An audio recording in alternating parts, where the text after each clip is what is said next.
एक दो बातें हैं जो संघ के इस कार्य पद्धति की जो विशेषता है और जिन विशेषताओं के आधार पर राष्ट्रीय स्वयंसेवक संघ आज 98 वर्षों की अपनी लंबी यात्रा पूरी करके आगे बढ़ रहा है, तो विशेषता उसकी क्या है? कुछ बातें आपके सामने आ गई हैं। पिछले 10 दिनों से जिस प्रकार का तापमान है,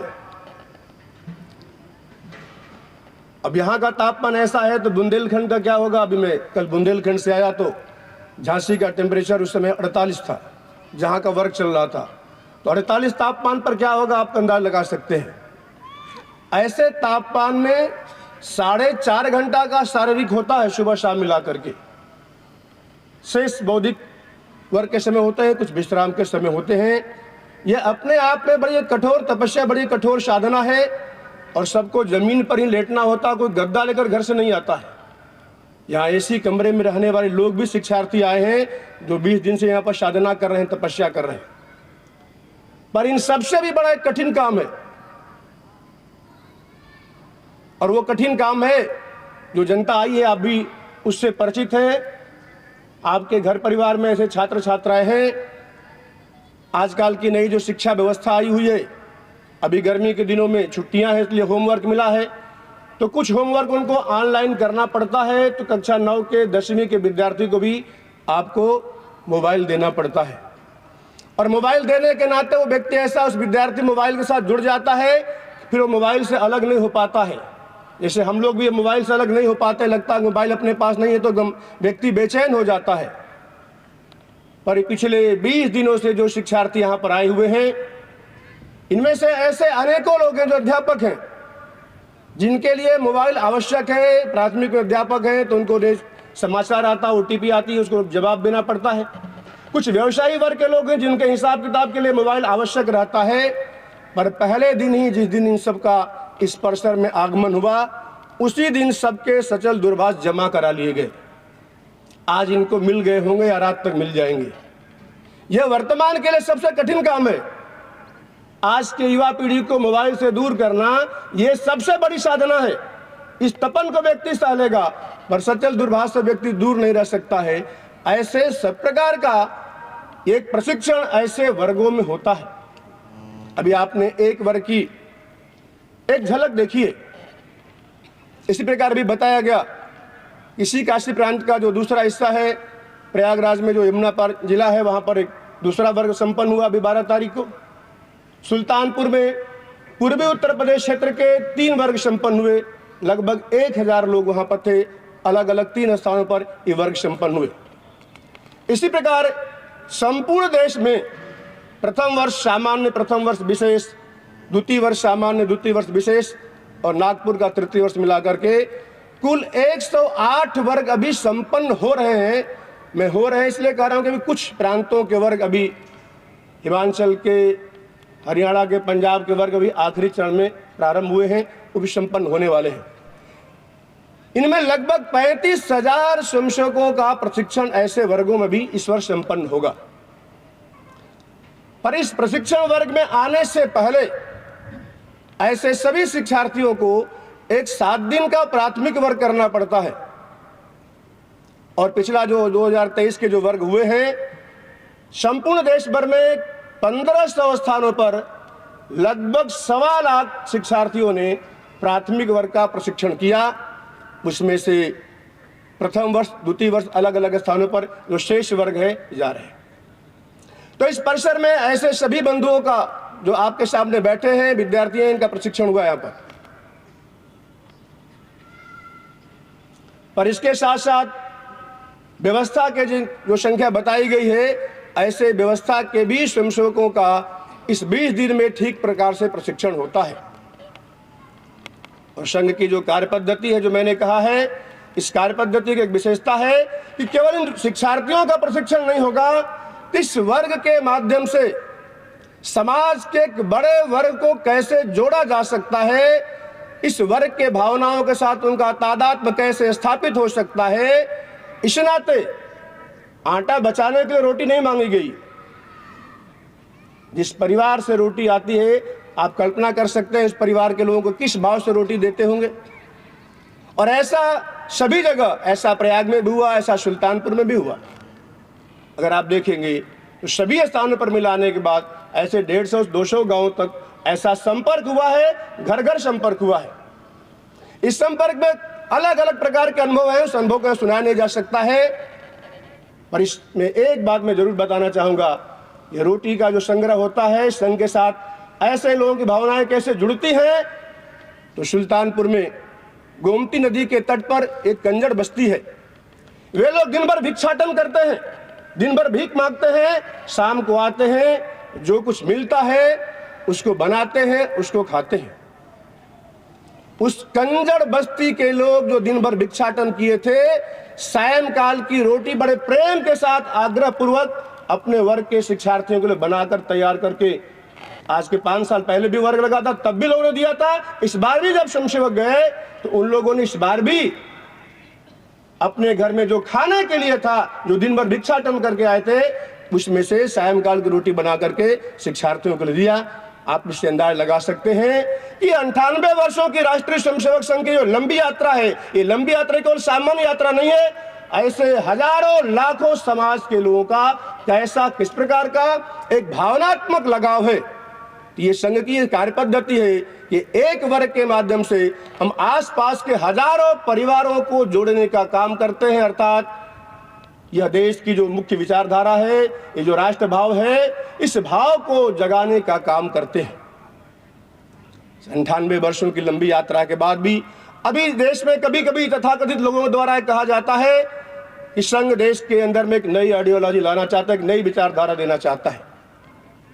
बहुत साफ स्पष्ट शब्दों में सब लोगों को जानकारी इस बात की है, फिर भी मैं एक बार बता रहा हूं कि संघ इस देश के अंदर में कोई अपनी विचारधारा नहीं थोपना चाहता है। हमारी कोई अलग से विचारधारा नहीं है। जो सनातन विचारधारा देश के अंदर में है, उसी विचारधारा को राष्ट्रीय स्वयंसेवक संघ ने अपने कार्य पद्धति के साथ में जोड़ा हुआ है। हमने अलग से कुछ अलग नहीं जोड़ा है। जो सपना स्वामी विवेकानंद का था, जो महर्षि अरविंद का था, जो महामना मालवीय का था, उसी सपने को साकार कर रहा है राष्ट्रीय स्वयंसेवक संघ। विदेश यात्रा पूरी करके स्वामी विवेकानंद जी जब भारतवर्ष के अंदर आते हैं तो उनका बड़ा प्रसिद्ध वाक्य आप सबने सुना होगा, मुझे 100 ऐसे युवक मिल जाएं जो देशभक्ति के भावनाओं से ओतप्रोत होकर के समाज के लिए अपना सर्वस्व न्यौछावर करने वाले हैं, तो ऐसे 100 लोगों के द्वारा मैं देश की तस्वीर को मैं बदल सकता हूं। उन्होंने कई बार ऐसा भाषण में बोला। अल्पायु में स्वामी जी हम सबको छोड़ करके चले गए। उनका सपना वो अधूरा सपना था। स्वामी विवेकानंद के उस अधूरे सपने को पूरा करने का काम ही यह राष्ट्रीय स्वयंसेवक संघ कर रहा है। जिस प्रकार के 100 लोगों को उन्होंने कहा था मुझे 100 लोग ऐसे मिल जाएंगे तो मैं देश की तस्वीर तुम्हें बदल दूंगा, इस प्रकार के लोगों का निर्माण संघ के कार्य पद्धति से होता है, ऐसे प्रशिक्षण वर्गों से होता है, और आज उसके परिणाम भी आप आज देख रहे हैं। इसलिए संघ आज अलग से कोई नई व्यवस्था नहीं। राष्ट्रीय स्वयंसेवक संघ का यह मानना है कि प्रखर राष्ट्रभक्ति ही देश के सभी समस्या का समाधान है। प्रखर राष्ट्रभक्ति ही देश के सभी समस्याओं का समाधान है। इसलिए संघ का स्वयंसेवक आज समाज जीवन के अंदर में या राष्ट्रभक्ति का, देशभक्ति का, समाज भक्ति का, स्व के भाव को जगाने का काम लगातार निरंतर 98 वर्षों से ये करता चला आ रहा है। तो केवल करता चला आ नहीं रहा है, तो आज उसके परिणाम भी आपके सामने दिख रहे हैं कि 98 वर्षों की यात्रा में क्या हुआ। कभी कभी आप जैसे जो संघ के शुभचिंतक, संघ के जो हितैषी हैं, इनके मन में भी यह प्रश्न आता है कि संघ अपने स्थापना वर्ष के 2 साल पहले आज ऐसे द्वार पर खड़ा है, आखिर संघ ने क्या किया इन 98 वर्षों में। तो 98 वर्षों में संघ ने क्या किया, बड़ा लंबा इतिहास है, अभी कम समय में बताना बड़ा मुश्किल होगा, पर 1-2 बातें मैं जरूर आपको बताऊंगा जिसको आप निकट से देख भी सकते हैं कि कैसे, किस प्रकार का ज्वार खड़ा हुआ है, कैसे देशभक्ति का ज्वार खड़ा हुआ है, समाज के अंदर में किस प्रकार के भाव का जागरण हुआ है। ये देश की अनेक प्रकार की समस्याओं की जब चर्चा होती है तो एक दशक, ऐसा भी एक समय था, आज के लगभग 2.5-3 दशक पहले जाइए आप, तो देश के जो कश्मीर की जो समस्या चलती है उससे कहीं अधिक चर्चा पूर्वोत्तर के राज्यों की थी, जिनको सेवन सिस्टर कहा जाता है, नॉर्थ ईस्ट कहा जाता है। समस्याएं कैसी थी उसका वर्णन करना कठिन है, पर एक मैं उदाहरण बताऊंगा कि आज के लगभग 3 दशक पहले जब नागालैंड का व्यक्ति जब दिल्ली आता था तो बोलता था मैं इंडिया जा रहा हूं। आप इससे अंदाजा लगा सकते हैं कि वहां के जनमानस में इस देश के प्रति किस प्रकार का भाव रहा होगा। लोग तो यहां तक कहते थे कि पूरा का पूरा नॉर्थ ईस्ट केवल सेना के बलबूते उसको सरकार रोक कर रखी हुई है। उग्रवाद इतना चरम पर था अलग अलग राज्यों के अंदर में कि सरकारों को घुटने टेकने पड़ते थे। देश का दुर्भाग्य था कि उन उग्रवादी संगठनों को सरकार को पैसा देना पड़ता था उनको शांत कराने के लिए। ऐसे हालात वहां के थे। पर आप में से अगर कोई नॉर्थ ईस्ट का दौरा किया होगा, जाइए घूम कर एक बार आइए, तो आज आपको तस्वीर आपको एक अलग प्रकार की दिखाई पड़ेगी। आज नॉर्थ ईस्ट वैसा नहीं है जो आज के 3 दशक पहले हुआ करता था। आज नागालैंड का व्यक्ति जब आता है दिल्ली तो बोलता मैं दिल्ली जा रहा हूं। कैसी कैसी विपरीत परिस्थितियां रहेंगी आप कल्पना करिए। त्रिपुरा राज्य उग्रवाद के एकदम अपने आप चरम पर था। संघ के काम को करने के लिए कार्यकर्ताओं ने सब प्रकार का जोखिम रख करके जब पूर्वोत्तर के राज्यों में काम करते थे, उसमें बड़ी एक ऐतिहासिक घटना घटी थी। शायद पुराने जो शमशोक होंगे उनको आपको ध्यान होगा। 1999 में 6 कार्यकर्ताओं का अपहरण होता है। 4 प्रचारक थे, 2 गृहस्थ कार्यकर्ता थे, और आज तक उनका पता नहीं चला कि वे जिंदा हैं कि नहीं है। इतना लंबा समय हुआ है कि हमें मानना पड़ता है कि शायद वो इस धरती पर अब नहीं होंगे। बड़ी लंबी डिमांड आई थी उनकी रुपयों पैसों की। संघ के अधिकारी ने कहा नहीं, हम पैसा देने का कोई सवाल ही नहीं उठता है। एक लंबे समय तक लंबी वार्ता चलती रही और अंत में उनको लगा कि यहां से कुछ मिलने वाला नहीं है। तो आज तक उन्होंने 6 लोग कहां हैं, कैसे, किस रूप में, जिंदा है मुर्दा, उनको आज तक हमें जानकारी आज तक नहीं मिल पाई। एक समय वैसा भी था, ये 1999 की बात है, बहुत पुरानी बात नहीं है। पर आज आप त्रिपुरा जाएंगे तो त्रिपुरा का दृश्य आपको एक अलग दिखाई पड़ेगा। अभी शिलांग में संचलन निकला था, वहां पर तो जहां संचलन निकलता नहीं था वहां ट्राइबल एरिया के भी ऐसे अनेकों सैकड़ों स्वयंसेवक आए थे। जो समाज कभी विरोध करता था वहां के सड़कों पर, वो समाज आकर के माला फूल लेकर के पुष्प की वर्षा कर रहा था। इस साल का प्रसंग है, ये परिवर्तन है। एक बड़ी वहां की महत्वपूर्ण बात है, आप उसको राजनीतिक चश्मे से मत देखिएगा, क्योंकि आज का कोई भी समाचार आता है उसको हम लोग राजनीतिक चश्मे से देखते हैं।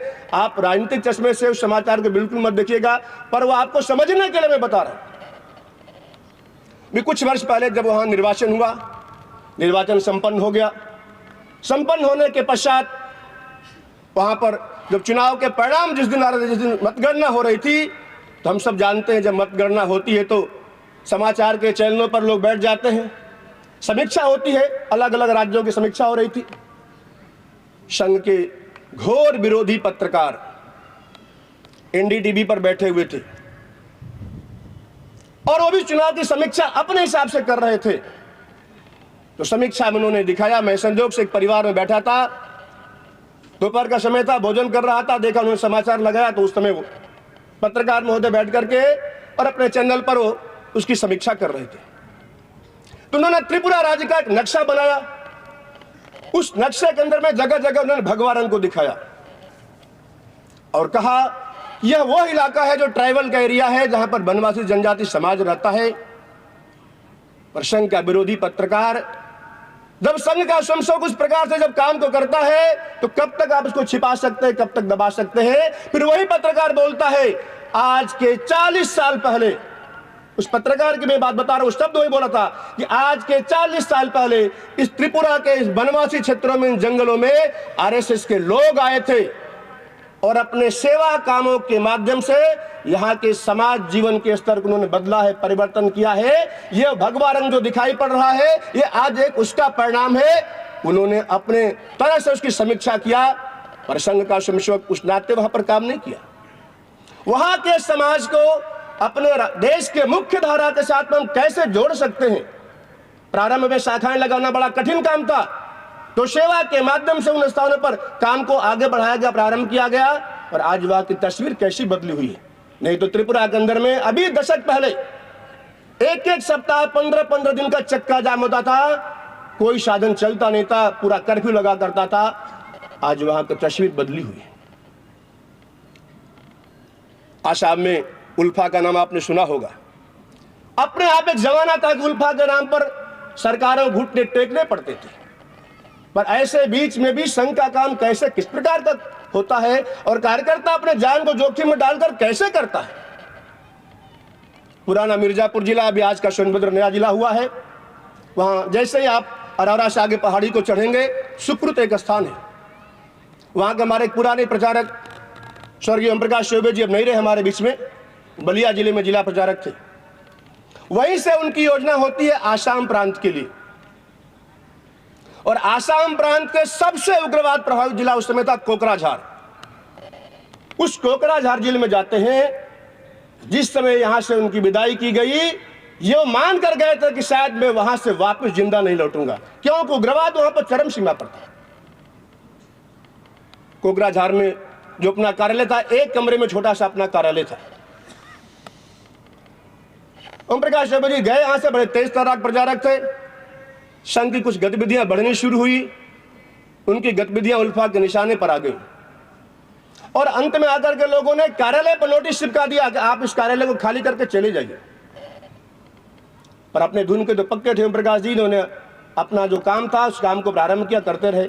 2-3 बार कार्यालय पर आकर के नोटिस चिपकाया और चेतावनी दिया समय का कि इस समय तक इस क्षेत्र को छोड़कर नहीं चले जाएंगे, आपकी हत्या हो जाएगी। इतना के बावजूद भी व्यक्ति कैसे कोई काम करता, आप जरा विचार करिए, जरा सोचिए। और अंत में हुआ भी वही। जंगल के अंदर में वन विहार कार्यक्रम चल रहा था। ऐसे 30-35 संशोधक मंडल में बैठे हुए थे। आदरणीय ओम प्रकाश चौबे जी उसी मंडल में बैठे हुए थे। उल्फा के लोगों ने पहले से मुखबिरी कर चुके थे, और वहां पर पहुंचते हैं। पहुंचने के बाद वहां पर चारों तरफ से पूरे मंडल को घेर लेते हैं। अब ओम प्रकाश जी को लगा कि अगर हम कुछ इधर उधर भागने का प्रयत्न करेंगे तो संशोधक मारे जाएंगे, संशोधकों का नुकसान न होना चाहिए, इसलिए वो स्वयं खड़े होते हैं और वहां से पीछे मुड़कर आते हैं। ज्यादा लोग खड़े थे, उनके पास अपने आप चले आते हैं, और जैसे उनके पास पहुंचते हैं लगातार फायरिंग करते हैं, और ओम प्रकाश चौबे जी की जीवन लीला वहीं पर समाप्त हो जाती है। इस प्रकार का एक नहीं अनेकों कार्यकर्ताओं ने बलिदान दिया है। तो आज उस आसाम राज्य के अंदर कठिन क्षेत्र है, फिर भी आज उसमें कई जिले ऐसे हो गए हैं जहां ब्लॉक स्तर से नीचे, जिसको हम न्याय पंचायत बोलते हैं, ऐसे न्याय पंचायत स्तर पर आज वहां पर संघ की प्रारंभ शाखाएं प्रारंभ हो गई हैं। ऐसे कई इलाके वहां पर हैं जहां माइनॉरिटी का प्रभाव 40 से 45% हो चुका है। ऐसे दुर्गम स्थानों पर भी आज संघ का स्वयंसेवक, संघ का कार्यकर्ता आज वो काम कर रहा है। एक समय था जहां उग्रवाद अपने चरम पर था, पर आज समय बदलता कैसा है। समाज के अंदर में जब राष्ट्रीय भावनाओं का जन जागरण होता है तो समाज कैसा खड़ा होता है कि आप इस वर्ष का देखेंगे बीते हुए 26 जनवरी को, तो गणतंत्र दिवस के दिन गुवाहाटी के सड़कों पर, शिलांग के सड़कों पर हजारों नौजवान मोटरसाइकिल पर सवार होकर के हाथों में तिरंगा लेकर के भारत माता की जय बोलता हुआ ऐसे नॉर्थ ईस्ट के क्षेत्रों में तिरंगा यात्रा निकलती है। यह परिवर्तन है। इस परिवर्तन में सरकार की भी भूमिका है, पर सरकार की भूमिका के साथ उस नॉर्थ ईस्ट में चलने वाले सैकड़ों सामाजिक सांस्कृतिक संगठनों की भी एक बड़ी महत्वपूर्ण भूमिका है। उसमें राष्ट्रीय स्वयंसेवक संघ के कार्यकर्ताओं का जो बलिदान हुआ है, उस बलिदान का आज परिणाम आज देखने को आप इस प्रकार का मिल रहा है। ऐसे आप देश के और किसी भी हिस्से में जाएंगे जहां बड़ी विपरीत परिस्थितियां थी, आज उन विपरीत परिस्थितियों में कैसे एक सकारात्मक संदेश आ रहा है। इसलिए इस 98 वर्षों की लंबी यात्रा अपने आप में बड़ी एक लंबी कहानी है। देश का ऐसा कोई राज्य नहीं होगा, मैं कश्मीर घाटी से लेकर के सबकी बात बता रहा हूं, शाखाएं नहीं होंगी तो सेवा के काम वहां पर होंगे। और लद्दाख हो सकता है, आज वहां भी छात्रावास चलते हैं सेवा भारती के। देश के सभी कोने कोने में समाज भक्ति, राष्ट्र भक्ति का भाव जगाने वाला संघ का स्वयंसेवक किसी न किसी प्रकार से आज वहां पर है। इसी काशी प्रांत से अभी 5-4 वर्ष पहले अपना एक प्रचारक जम्मू में गए थे, अनुराग जी, इसी भदोही जिले के रहने वाले। आज ही मेरी उससे बात हो रही थी, संघ शिक्षा वर्ग वहां चल रहा था, अभी विभाग प्रचारक हो गया कठुआ का। मैंने पूछा क्या है, कैसा चल रहा? तो एक समय था कि प्रचारक को केवल कार्यालय पर रुकने की जगह मिलती थी वहां जम्मू में, जब उग्रवाद अपने चरम पर था, या कुछ ऐसे कार्यकर्ता थे जिनके घरों में रुकने की व्यवस्था थी। पर आज जहां शाखा जिस गांव में नहीं है, लोग स्वागत करते हैं, रोकते हैं। पहले कोई रोकता नहीं था डर के नाते। इतना डर, इतना भय समाज के अंदर में था। ये डर और भय आज समाज से समाप्त हो रहा है। तो केवल सरकारों के नाते नहीं, सरकार ने अपना काम किया, पर समाज के अंदर में काम करने वाला सामाजिक संगठनों ने, संघ के स्वयंसेवकों ने अपने प्राणों की बाजी लगा करके समाज के बीच में जाना और समाज के स्व को जगाना, ये काम करते हुए आज देश के कोने कोने में अगर आप देखेंगे तो इस प्रकार का एक विशेष माहौल आज आपको खड़ा हुआ दिखाई पड़ेगा। आप में से कभी कन्याकुमारी जाइए, आप, बड़ा स्थान है देखने लायक है। कन्याकुमारी क्रिश्चियन बहुल जिला हो चुका है। अब जो जिला क्रिश्चियन बहुल हो चुका है, वहां पर काम कैसे हो सकता है, आप कल्पना करिए। तमिलनाडु के अंदर में लंबे समय तक राष्ट्रीय स्वयंसेवक संघ के संचालन पर रोक लगा दिया वहां की सरकार ने। अभी सुप्रीम कोर्ट से निर्णय आया है, तो सुप्रीम कोर्ट से निर्णय आने के बाद पहली बार वहां पर संघ का संचलन निकला है। आप जरा कल्पना करिए कि संघ को समाप्त करने के लिए अनेक लोगों ने बहुत पहले भी प्रयत्न किया और अभी भी प्रयत्न जारी है। फिर भी वो क्रिश्चियन बहुल जिला जो कन्याकुमारी है, उस कन्याकुमारी जिले के प्रत्येक गांव में सेवा भारती के द्वारा अलग अलग प्रकार के सेवा के काम हर गांव में चलते हैं। जहां क्रिश्चियन लोग भी रहते हैं, वहां भी स्वयं सहायता समूह का गठन गांव गांव में हुआ है। ये बात मैं आपको इसलिए बता रहा हूं कि जो सबसे दुर्गम क्षेत्र है, जो सबसे कठिन क्षेत्र है, जहां आज भी शासन की सुविधाएं नहीं पहुंच पाती हैं। हमारे मऊ जनपद का रहने वाला हमारे एक प्रचारक तभी गत वर्ष वापस लौट कर आए हैं, 10 साल तक नॉर्थ ईस्ट में प्रचारक रहे। आखिर के 2 वर्ष जहां उसका केंद्र बनाया गया था, आप कल्पना कर सकते हैं, उस केंद्र पर जाने में उसको 1.5 दिन पैदल चलना पड़ता था। इतना दुर्गम क्षेत्र है। चुनाव के दिनों में पोलिंग पार्टी को हेलीकॉप्टर से वहां उतारा जाता है जहां पर केंद्र था। 1.5 दिन लगातार पैदल चलकर कार्यकर्ता अपने केंद्र पर जाता है, वहां रह करके वहां के समाज के अंदर में सेवा का काम को खड़ा करता, सेवा के भाव को जगाता है। धीरे धीरे करके उनको राष्ट्र के मुख्य धारा से हम कैसे जोड़ सकते हैं, उस काम को करता है। और इसलिए ये 98 वर्षों की जो यात्रा है, यात्रा का मैंने आपको कुछ संकेत के तौर पर बताया है कि कैसा कैसा परिवर्तन आज समाज में हुआ है, उसका झांकी मैंने बताया है। और आज शायद इसका ही परिणाम है कि आज भी जो लोग विरोध करते हैं संघ के, सब प्रकार की उपेक्षा उपहास करके थक गए, तो आज विरोध में उतर आए हैं। पर कल्पना करिए, जब जो लोग विरोध करते हैं, फिर वही लोग संघ को अपना आदर्श भी मानते हैं। याद करिए, जो पुराने लोग बैठे होंगे कि एक जमाना था जब कांग्रेस की युवा तुर्क कहे जा रहे संजय गांधी जी थे, तो उन्होंने राष्ट्रीय स्वयंसेवक संघ की नकल करके अपने कांग्रेस के अंदर एक संगठन का निर्माण किया। राष्ट्रीय स्वयंसेवक संघ की नकल करके अपने अंदर एक संगठन का निर्माण किया। उस समय हमारे तीसरे स्तर संचालक बाला साहब देवरस जी थे, वो कलकत्ता के प्रवास पर आए हुए थे। कलकत्ता में पत्रकारों ने पूछा कि बाला साहब, आपने समाचार सुना होगा। कहा क्या संजय गांधी ने आरएसएस के तर्ज पर अपना एक संगठन बनाया है, आप क्या कहना चाहेंगे? तो बाला साहब ने कहा, मैं स्वागत करूंगा। तो पत्रकार बंधुओं ने पूछा, आप स्वागत करेंगे? कहा, बिल्कुल स्वागत करेंगे। कहा, क्यों? क्या भाई, राष्ट्रीय स्वयंसेवक संघ आज अपना काम प्रारंभ किया हुआ है, पर देश में 6 लाख से ऊपर गांव हैं। हम इन 6 लाख गांव तक कैसे अकेले पहुंच सकते हैं? अगर कोई व्यक्ति इन सभी गांवों तक अपनी शाखा, हमारे तर्ज पर शाखा लेकर जाना चाहता है, तो मैं ऐसे व्यक्ति का स्वागत करूंगा। हाँ, पर अंत में मैं एक बात जरूर कहूंगा, बाला साहब ने कहा कि वो संगठन कितने दिन तक चलेगा, इसके बारे में सोचना पड़ेगा, विचार करना पड़ेगा। और आज आप उस संगठन के नाम लेने की आवश्यकता नहीं, आप सोचिए कि वो संगठन कहां, कैसे खड़ा है, किस रूप में खड़ा है। तो जिन लोगों ने संघ का विरोध तब भी किया, आज भी करते हैं, पर नकल राष्ट्रीय स्वयंसेवक संघ की करते हैं। और एक घटना तो आपकी ताजी, आपके बिहार का जो पड़ोसी राज्य है, इस बिहार में भी धर्मनिरपेक्ष स्वयंसेवक संगठन खड़ा किया गया है। अभी हाल ही में वो भी राष्ट्रीय स्वयंसेवक संघ की नकल करके जैसा संघ का काम चलता है उस प्रकार हम भी अपना एक वॉलंटियर तैयार करेंगे। इसके आधार पर बिहार के अंदर भी एक धर्मनिरपेक्ष स्वयंसेवक संघ खड़ा किया गया। अब उसका परिणाम क्या होगा उसके बारे में आज नहीं कह सकता, पर आप उसका परिणाम का अंदाजा लगा सकते हैं। आप नकल करके कब तक आगे बढ़ सकते हैं।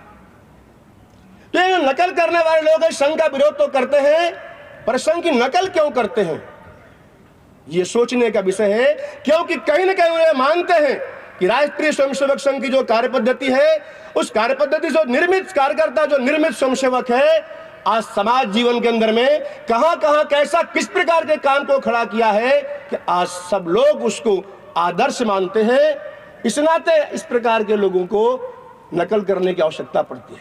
पर विरोध करना है तो विरोध करते हैं, पर अपने कार्यकर्ताओं का उत्साह वर्धन करने के लिए संघ के विचारों के जो विरोधी संगठन हैं, जो दल हैं, जो लोग हैं, अपने वर्कर का उत्साह वर्धन करने के लिए किसका उदाहरण देंगे वो? अगर राम मनोहर लोहिया को उदाहरण देते हैं तो राम मनोहर लोहिया ने भगवान राम के बारे में क्या कहा है, कृष्ण के बारे में क्या कहा है, भगवान शंकर के बारे में क्या कहा, पढ़िए उनका पुस्तक। आप उनका उदाहरण नहीं दे सकते। वो प्रसंग वहां से हटा देंगे। वहां पर राणा प्रताप शिवाजी का उदाहरण नहीं दे सकते, फिर किसका देते हैं? पर विरोध भी करते हैं, पर उनके पास कोई बस्ता नहीं है। अपने कार्यकर्ताओं के मनोबल को ऊंचा करने के लिए संघ के स्वयंसेवकों का ही उदाहरण देते हैं। 1995-96 की घटना है। बलिया जिला का रहने वाला हमारा एक तहसील प्रचारक था, रावर्सगंज तहसील का तहसील प्रचारक था। आज तो संचार के बहुत माध्यम हो गए हैं, पर उस समय माध्यम संचार के नहीं थे, टेलीफोन भी कुछ लोगों की हुआ करता था। उसके माता का स्वास्थ्य खराब हुआ, किसी प्रकार माध्यम से बलिया गाजीपुर के बहुत लोग व्यवसायिक नाते सोनभद्र जिले में काम करने गए हैं, ठेकेदारी करने गए हैं, तो उन्हीं में से किसी के माध्यम से हमारे जिला कार्यवाह अरुण प्रताप जी थे वहां पर उस समय, उनके पास समाचार जाता है, फिर वो बताते हैं। तो यहाँ कई लोग होंगे गाजीपुर बलिया के जुड़े लोग, आपको जानकारी होगी कि रावर्सगंज से बलिया की दूरी कितनी किलोमीटर होगी, आप अंदाजा लगा सकते, लगभग 200 ऊपर होगी, 200 किलोमीटर से। समाचार सुनने के बाद वो वहां से साइकिल से अपना यात्रा प्रारंभ करता है माता जी का समाचार लेने के लिए। गर्मी का महीना था। अब यात्रा पूरी दिन चलता है, रात चलता है, अगले दिन पहुंचता है वहां पर जहां पहुंचता है दोपहर का समय था, एक मंदिर था, हैंडपंप वहां था, एक बगीचा भी था, वहां पर बैठ जाता है और अपना जो गमछा बांधा था सर पर उसको जमीन पर बिछाकर वहां लेट जाता है। संजोग देखिए कभी कैसा बनता है, समाजवादी पार्टी के उस समय के बड़े यशस्वी नेता, सबके आदरणीय रहे, समाजवादी पक्के कहे जाते थे, आदरणीय जनेश्वर मिश्रा जी अपने पार्टी के प्रचार के लिए एक महिंद्रा गाड़ी थी, उस गाड़ी से उसी क्षेत्र में दौरे पर आए थे। संजोग ऐसा था कि तपती दोपहरिया के कुछ समय बाद का प्रसंग है, आकर के वहां बैठे थे और बलिया का सतुआ बड़ा प्रसिद्ध है, तो वहां सतुआ लोग बैठकर खा रहे थे। पर मानवता के नाते देखे कि एक नौजवान आकर के कुछ दूरी पर लेटा हुआ है, बैठा हुआ है, तो उन्होंने अपने चालक को भेजा, जाओ उस नौजवान को बुला कर लाओ। उनका चालक जनेश्वर जी का आता है, अपना जो प्रचारक था उसको बुला करके ले जाता है, चलो आपको नेताजी बुलाए। चला गया, सबको प्रणाम किया, अभिवादन किया, बैठा है, पूछे नाम बता, अपना नाम बताया, गांव बताया, बलिया का रहने वाला हूँ, क्या करते हो बता, संघ का प्रचारक हूँ, तो मैं रावर्सगंज में हूँ। क्या रावर्सगंज से तुम साइकिल से आ रहे हो? कहा हाँ साइकिल से मैं आ रहा हूँ। कब चला था? एक दिन भर बीत गया, एक रात बीत गई, उसके बाद में पहुंचे। भूखा नौजवान साइकिल चलाते हुए लगातार जा रहा था और उन्होंने अपने साथ बैठकर उसको भोजन कराया, सतुआ खिलाया, उसके बाद उसकी पीठ को थपथपाया।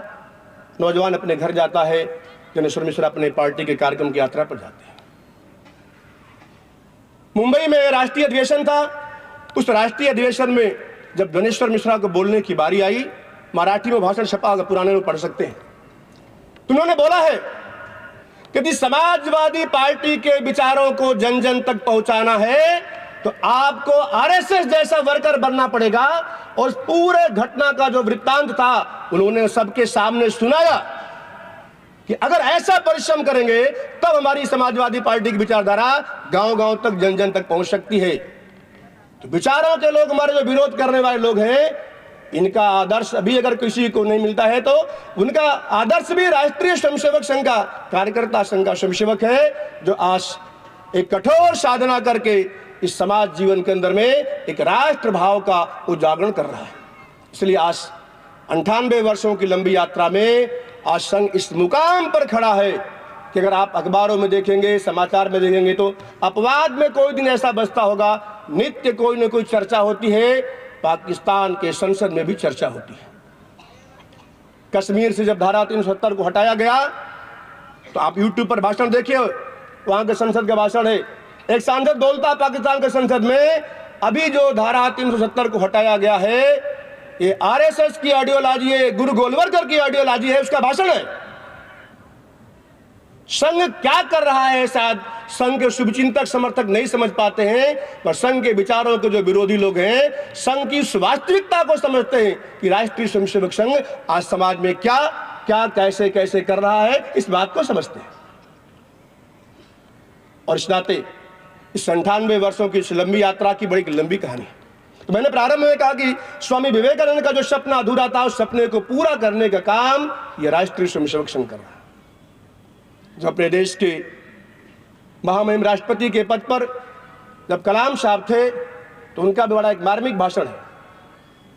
गणतंत्र दिवस के पूर्व संध्या पर जो राष्ट्र के नाम संदेश आता महामहिम का, उसमें उन्होंने एक राष्ट्र के नाम संदेश में उन्हें भाषण देते समय कहा है कि सच में अगर भारत को विश्व के शीर्ष पर ले जाना है, दुनिया के शीर्ष में खड़ा करना है, तो कुछ समय के लिए हमें स्वदेशी विदेशी की बातों को त्यागना पड़ेगा, भूलना पड़ेगा।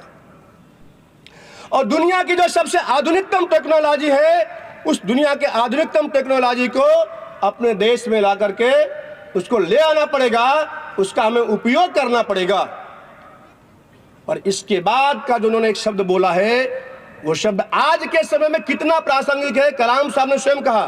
पर आज का घटना, वो जब ये भाषण दिया था उस समय दिल्ली में बड़ी एक शर्मनाक घटना घटी थी, उसको आप लोग याद करिए। उस घटना के नाते पूरे दुनिया के सामने भारत का सर झुक चुका था। कलाम साहब ने कहा कि आज हमें देश की दुनिया के सबसे आधुनिकतम टेक्नोलॉजी की आवश्यकता है, पर आज उससे बड़ी आवश्यकता है कि देश का नैतिक बल कैसे ऊंचा होना चाहिए, ये प्रत्येक भारतवासी को इस बारे में सोचना चाहिए, एक विचार करना चाहिए। आज हमारे पास साधन संसाधन की कमी नहीं है। आज अगर आवश्यकता है तो हमारे जो पूर्वजों ने जो जिन नैतिक मूल्यों को अपने सामाजिक जीवन में स्थापित किया था, जिन जीवन मूल्यों को समाज जीवन में स्थापित किया था, ऐसे जीवन मूल्यों को आज हमें जीना पड़ेगा और समाज में ऐसे जीवन मूल्यों को हमें स्थापित करना पड़ेगा। दुनिया की कोई ताकत भारत को अब झुका नहीं सकती है। देश उस दिशा में अब आगे बढ़ चुका है। सरकारें अपना काम करेंगी, पर समाज को अपना काम करना पड़ेगा। आज का सबसे बड़ा दुर्भाग्य है कि समाज का एक बहुत बड़ा वर्ग वो कुछ भी नहीं करना चाहता है, वो सब काम सरकार से कराना चाहता है। इस बात को भूलना पड़ेगा। सरकार की एक सीमाएं हैं, मर्यादाएं हैं, सरकार वहां तक ही काम करेगी, पर जो काम समाज को करना है उस काम को तो हमें और आपको करना पड़ेगा।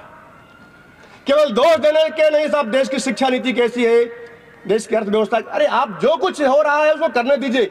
हम और आप क्या करने वाले हैं? हमें और आपको अपने बारे में सोचना क्या कि हमारा जीवन कैसा है, मेरे परिवार का जीवन कैसा है, मेरे गांव का जीवन कैसा है, मेरे मोहल्ले का जीवन कैसा है। अगर हमने यहां से कुछ प्रारंभ किया तो समाज बदलेगा, समाज के अंदर जीवन मूल्य हमारे स्थापित होंगे और वही देश को विश्व गुरु का स्थान पर ले जाने वाले हैं। कोई सरकार देश को विश्व गुरु पर नहीं ले जाने वाली है। वो जब तक यहाँ का समाज स्व की भावना से ओतप्रोत होकर के आगे नहीं बढ़ेगा, नहीं खड़ा होगा, तब तक देश विश्व गुरु नहीं बन सकता है। समाज को आगे आना पड़ेगा, तभी हो सकता है। तो हमारा जो काम है उस काम को हमें ही करना पड़ेगा, वो काम सरकार नहीं कर सकती है। सरकार आपको सुविधाएं दे सकती है, संसाधन दे सकती है, पर चरित्र निर्माण के काम के लिए तो घर के परिवार के अंदर में, समाज के अंदर में इस प्रकार का तंत्र खड़ा करना पड़ेगा, बनाना पड़ेगा। और छोटे छोटे प्रयोगों को हमें अपने परिवार से प्रारंभ करना पड़ेगा। पूर्वी उत्तर प्रदेश क्षेत्र के हमारे माननीय क्षेत्र संचालक जी कानपुर में रहते हैं, वीरेंद्र पराक्रमादित्य जी उनका नाम है। उनकी 2 पौत्रियां हैं, दोनों अमेरिका में रहती हैं, एक नौकरी करती, एक पढ़ाई कर रही है। अब अमेरिका में रहने वाले जो लोग होंगे तो अंग्रेजी में बात करते हैं। साल भर में 2 बार उन लोगों का आना होता है, तो उस परिवार से हम लोग का पारिवारिक संबंध लगाव रहता है। संगठन के सभी अधिकारी आते जाते रहते हैं। तो हम लोग भी कभी कभी पहुंच जाते हैं तो मिलते हैं वहां पर। तो जो बेटी, जो लड़कियां, जो लड़के उनके परिवार के अमेरिका में रहते हैं, पढ़ाई कर रहे हैं, जो इंग्लिश टू इंग्लिश ही बात करते हैं आने के बाद में, पर परिवार का संस्कार क्या होता है? जब भी हम लोग कभी घर में गए हैं तो दोनों बेटियां बोलती है, अनिल जी भाई साहब जय श्री राम। वो गुड मॉर्निंग नहीं बोलती, वो गुड नाइट नहीं बोलती, वो नमस्कार भी नहीं बोलती है। ये परिवार का संस्कार बोलती है अनिल जी जय श्री राम। और केवल वही नहीं बोलती है, तो उस परिवार का जो कर्मचारी है, जो रसोईया, जो भोजन बनाता है, वो भी सबको अभिवादन में जय श्री राम ही बोलता है। क्यों बोलता है? किस सरकार ने कहा बोलने के लिए? किसी सरकार ने नहीं कहा। ये परिवार का संस्कार है। यहां से अपनी यात्रा को, अपने को प्रारंभ करना पड़ेगा। अगर यहां से अगर हम अपनी यात्रा को प्रारंभ करते हैं तो देखेंगे आने वाले समय में समय कैसे बदलता है। और अब समय बदल रहा है, ऐसा एक नहीं, ऐसे अनेकों ऐसे प्रसंग आपको मिलेंगे जिन प्रसंगों के आधार पर आप कह सकते हैं सच में अब हम स्वामी विवेकानंद का जो सपना था कि जगत जननी भारत माता विश्व के सिंहासन में विराजमान होगी और पूरे दुनिया के लोग आकर के भारत के चरणों में नतमस्तक होंगे, अब उस दिशा में अब ये देश बढ़ चुका है। यहाँ का युवा, यहाँ का नौजवान, जो उसकी सोच थी पुरानी पाश्चात्य देशों के जो प्रभाव में थी, अब परिवर्तन हो रहा है, बदल रहा है। और वो वाकया मैंने आपके काशी की मैं बात बताकर अपनी बात में पूरा करूंगा। लगभग आज के 10 वर्ष पहले मैं काशी प्रवास पर आया हुआ था। मैं यहाँ पर विभाग प्रचारक था। उस समय का प्रसंग था, हम लोग काशी हिंदू विश्वविद्यालय में रविंद्र सेठी जी प्रचारक थे, उनके साथ हम लोग थे। 14 फरवरी वैलेंटाइन डे था। तो बड़ा एक अलग प्रकार का नजारा था। वहां देखते हैं पुलिस पीछा कर रही है, नौजवान लड़कियां अपने पार्कों में बैठे हुए हैं, कुछ ऐसे संगठन के लोग जो उसका विरोध कर रहे थे। बड़ा एक अजीबोगरीब दृश्य दिखाई पड़ता था, एक अफरा तफरी का माहौल था। अरे वैलेंटाइन डे का भूत कितना सवार था उस कैंपस के अंदर, समाज के अंदर भी था। संजोग ऐसा रहा कि इस वर्ष 14 फरवरी को भी मैं काशी में ही था और किसी प्रसंग बस मुझे काशी हिंदू विश्वविद्यालय जाना पड़ा। मैं परिसर में गया, वहां से पूरा परिसर में सन्नाटा, कहीं किसी प्रकार का कुछ वहां पर अफरा तफरी नहीं थी। जब मैं लौटकर वापस लंका कार्यालय आया तो मैं देखा हमारे कृष्ण जी बैठे थे, एक 25-30 नौजवान आए थे। भाई साहब हमें कुछ फोल्डिंग दे दीजिए, क्या है इसमें? बैनर लगाना। किसका बैनर? तो पुलवामा के शहीदों के स्मृति में 14 फरवरी को जो उनके स्मृति में हम कैंडल मार्च निकालने वाले हैं। और आज वो दृश्य देखिए, एक समय था और केवल यहां नहीं हुआ, केवल बीएचयू में नहीं हुआ, तो आपने देखा होगा सभी स्थानों पर आज के युवा वर्ग के लोगों ने 14 फरवरी को वैलेंटाइन डे को भूल गए और पुलवामा के शहीदों के स्मृति में उन्होंने कैंडल मार्च निकाला है, मोमबत्तियां जलाई हैं, कंप्यूटर से उनके चित्रों को लाकर सामने लगाया, तस्वीर लगाया, उनके सामने बैठते हैं, प्रार्थना करते हैं। ये सोच बदल रही है। 1 जनवरी अंग्रेजियत हिसाब से जो नया वर्ष होता है, ठीक है, अभी हम उसका विरोध तो नहीं कर सकते, पर अंग्रेजियत के नए वर्ष को मनाने के लिए आज की युवा पीढ़ी सबसे आगे आती है। और अब तक अंग्रेजियत का नया वर्ष कैसे मनाया जाता था? खाना पीना, मौज मस्ती, होटल में जाना, पहाड़ पर जाना, नदी के किनारे जाना, अब तक यही देखने को मिलता था। पर इस वर्ष के 2 आंकड़े, काशी का आंकड़ा और एक अयोध्या का आंकड़ा। अयोध्या में बहुत बड़ा मेला लगता है रामनवमी पर, सावन का मेला लगता है, झूला लगता है वहां पर 14 कोसी परिक्रमा होती है। पर इन सभी रिकॉर्डों को तोड़ते हुए 1 जनवरी 2023 को अयोध्या में 8.5 लाख लोग आए थे नया वर्ष मनाने के लिए। ये रिकॉर्ड बना अपने आप में। ये यहां के युवा वर्ग, कुछ बुजुर्ग नहीं आता, सोच बदल रही है। अभी अंग्रेजियत को भूत समाप्त तो नहीं हुआ है, पर सोच बदल रही है। मुझे कहां जाना है? मुझे होटल में जाना है, मुझे अयोध्या दर्शन करने जाना है रामलला का। और उसी दिन आपके काशी विश्वनाथ के अंदर भी 4.5 लाख लोगों ने दर्शन किया था। यह किस बात का परिचय द्योतक है? यह इस बात का परिचय है कि आज भारतवर्ष का जो युवक है, अब उसका सोच और चिंतन बदल रहा है। देश की जो मुख्य धारा है, अब उस धारा के साथ जुड़कर वो आगे बढ़ना चाहता, चलना चाहता है। बस आवश्यकता है हम और आप जैसे लोग समाज के ऐसे रास्ते पर अपना हम 4 कदम बढ़ा सकते हैं क्या? अगर हमने 4 कदम उस दिशा में अगर आगे बढ़ाने का सोचा तो निश्चित तौर पर आपके आंखों के सामने वो दृश्य आप देखेंगे कि पूरे दुनिया के अंदर में भारत का जयकार होगा। और स्वामी विवेकानंद का जो सपना था कि जगत जननी भारत माता विश्व के सिंहासन पर विराजमान है, दुनिया के सभी देश आकर के भारत के चरणों में नतमस्तक है, वो आप अपने आंखों के सामने देखेंगे। पर इसके लिए हमें कुछ करना पड़ेगा, अपने जीवन के अंदर कुछ मूल्यों को जोड़ना पड़ेगा, अपने घर परिवार समाज में उन मूल्यों को स्थापित करना पड़ेगा। आप उस दिशा में आगे बढ़े और आप आगे बढ़ेंगे तो निश्चित तौर पर सफलता मिलने वाली है। हमारे यहाँ शाखाओं पर एक गीत गाया जाता है, वह देखो पास खड़ी मंजिल, वह देखो पास खड़ी मंजिल, इंगित से हमें बुलाती है, साहस से बढ़ने वालों को माथे पर तिलक लगाती है। वो तिलक आपके माथे पर लगने वाला है। बस एक बार हिम्मत के साथ अपने दायित्वों के बारे में विचार करें, अपने कर्तव्यों के बारे में विचार करते हुए अगर हम सब आगे बढ़ते हैं तो राष्ट्रीय स्वयंसेवक संघ का स्वयंसेवक कार्यकर्ता इस समाज के सज्जन शक्ति के साथ मिलकर के आने वाले समय में निश्चित तौर पर भारत को विश्व गुरु के स्थान पर ले जाने में समर्थ सक्षम होगी। इतना निवेदन करके अपनी बात को मैं पर विराम करता हूं।